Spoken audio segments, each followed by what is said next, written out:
Okay, I think we're live. Hey guys, how you doing? Uh, Yesterday I promised I was gonna read you something when I got home from work last night. Well, I promised I was gonna read something when I got home from work last night, and I went to sleep. I didn't get to it, so I'm reading it for you now. This week I'm going to be down in San Diego at the Horrible Imaginings Film Festival in Balboa Park. There's some other people really cool other people that are going to be there as part of the writing track on Saturday. That list includes, oh wait, I had it on the screen here a second ago, and of course I lost it. Here we go. Brian Evanson, John Skip, Laura Lee Barr, Anthony Trevino, Cody Goodfellow, David Agranoff, and a whole bunch more.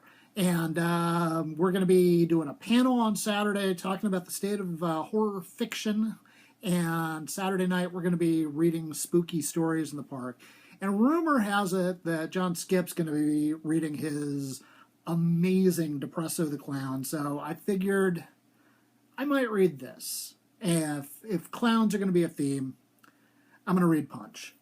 And this is unpublished. This is called Punch. You were buttons when you joined the circus, one of 27 clowns to crowd into and spill out of a tiny car, a cacophonic shivaree, horns honking, seltzer bottles spraying, provoking the crowd to uncontrollable paroxysms of laughter. Time passed. Your act had to evolve along with the circus and the fickle tastes of the mundanes, so you became a character clown, a carpet clown playing Bennett the Tramp. A temporarily embarrassed millionaire, picking up discarded cigars and pulling slugs from oversized champagne maxims. That was your first taste of spotlight. The shanty highlighting you so that you would stand out from the speck amid the girls and the animals and the ropers, riding the giraffe in the big parade, waving to the kiddies in the crowd. Time is not kind to circuses. And over the years, the march and, the margins get smaller and smaller. The Liberty Act was the first one to go, horses being expensive to feed and glue factories always hungry for more raw materials. But you kept kicking sawdust, becoming a seasoned trooper, taking on whatever job needed doing, the usual Chinese tasks. You'd travel from stand to stand, working the sledge gang on setup, hanging signs as the tax splitter. When the slanger left complaining of constant circus headaches, you took over feeding and caring for the big cats, spending breaks with Leopold the Lion instead of playing poker in the G-top with the other cirkies, grabbing a quick bite at the cookhouse and stroking Leopold's tangled mane while reading the latest circus report.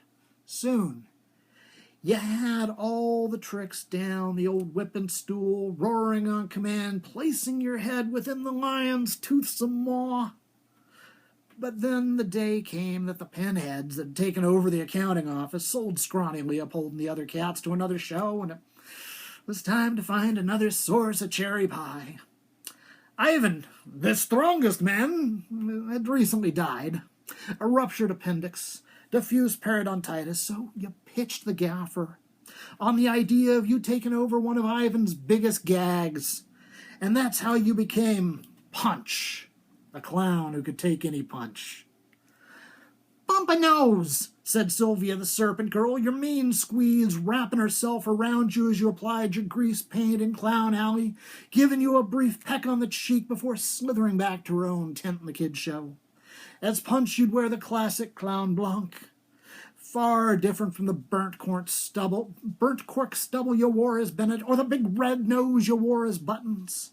You'd paint your ears red, rouge your lips, blacken your eyebrows and the tip of your nose, surround your left eye with a bold black circle in imitation of a stunning shiner. You'd step out onto the midway, take your place upon the stand, flex and bounce as the barker called them over. The townies would line up to take their best shot at you, paying a $5 for the privilege. The rules were simple. No wind-up, one shot, a punch to the gut. You'd tighten the muscles in your abdomen, a daily regimen of sit-ups and a few years of swinging hammers, making it possible for you to take 20, 25 punches to the gut in an afternoon. Every day, in every town, the rubes would line up to take a swing, channeling into every punch their revenge upon Bozo, Ronald McDonald, Weary Willie. They'd project their fears, channel their colorophobia, their hatred of clowns onto you, their punches landing via transubstantiation upon Pennywise, Pogo, the Joker, instead of your readily available flesh and bone and blood. You'd padded the sides of your polka-dotted costume with strips of leather, strategically located to protect your kidneys from the rubes who would inevitably cheat and go for a cheap jab. You learned to duck a punch, too aware how often a drunk would pull a roundhouse, determined to knock your block off, aiming for that blackened eye as if it were an invitation. You also learned to wear a cup, protecting yourself from low blows, from 8-year-olds who could only reach so high, but even with a cup, it still hurts when somebody lands a blow. At night, in your caravan, with Sylvia the serpent girl coiled around you, you waxed eloquently about the history of clowning, the sacred roots of grease paint and baggy pants. She flicked her bifurcated tongue against your ear as you told stories about the sacred cone-headed danga clowns of Egypt, the plaited and bald-headed Greek delicatata, the Roman patchwork Latinus, mocking new religions like recently arrived Christianity. You told of Native American clowns, kachinas, mudheads, heyoka, channeling spirits through antisocial acts and rude behaviors. You pillow-talked about the harlequinade, the commedia dell'arte, telling Sylvia how Harlequin loved the beauteous Columbine, desired her, despite the machinations of Pantaloon, whose servants Perrault and Pedroline blocked the lovers at every turn. You whispered of the great Grimaldi, the greatest clown in history, spiritual father to every circus joey and carnival fool, but secretly a broken, wounded man beneath the makeup. Inescapably, the conversations turned dark. You invoked Dickens' The Pickwick Papers and its sad, dying alcoholic clown, and Leoncavallo's Pagliacci, with its tragic, murdering cuckold. Laugh, clown, laugh. As evening turned to early morning and the candles burned down to guttered grease, you lamented, complained about the mundane's ignorance, their disassociation from the sacred roots of clowning, their foolish fears. Sylvia tried to comfort you, entwined about your naked, bruised, and punished body, your ribs aching from the long day's many blows. You stroked Sylvia's lengthy form and grieved the loss of simpler times when clowns meant laughter and not unreasoning angst.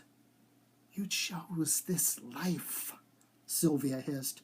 You trained for it, prepared, studied.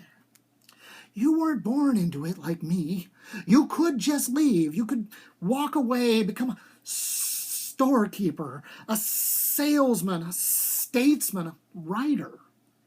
And you looked at her, sad-eyed, the weathered, downtrodden lines upon your face resembling your grease paint frown as you thought about what to say.